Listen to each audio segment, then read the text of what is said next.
Sejak pagi hari, Masjid Agung Palembang di Jalan Jenderal Sudirman ramai dipadati jemaah yang melaksanakan sholat Idul Fitri.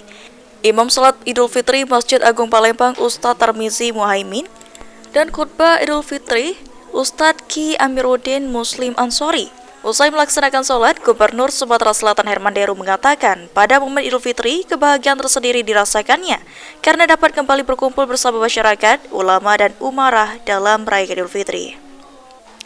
Momen Idul Fitri tahun ini yang bersamaan antara NU dan Muhammadiyah akan mempererat tali silaturahmi.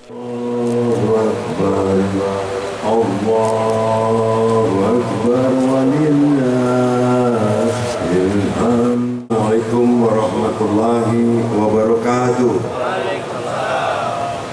Wakil Gubernur Sumatera Selatan Bapak Haji Ujang, ini adalah sholat Id pertama di periode kedua saya menjabat Gubernur Sumatera Selatan dan Pak Wali juga pertama di jabatan pertama sebagai wali kota. Ini tentu merasakan kebahagiaan tersendiri, bisa kembali bersama-sama dengan masyarakat, berkumpul para ulama, umaro dan umat menjadi satu di Masjid Agung ini merayakan Hari Raya Idul Fitri. Dan tentu kita sangat berbahagia karena Idul Fitri 1446 Hijriah ini kita laksanakan bersama-sama, baik ormas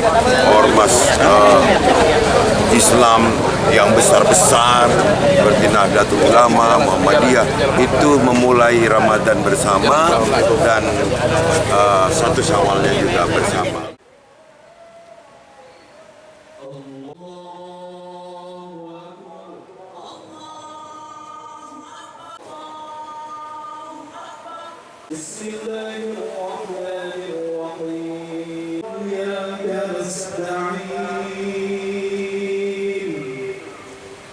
Gubernur Sumatera Selatan memohon doa dan dukungan kepada masyarakat Sumsel agar dapat menjalankan amanah dengan sebaik-baiknya.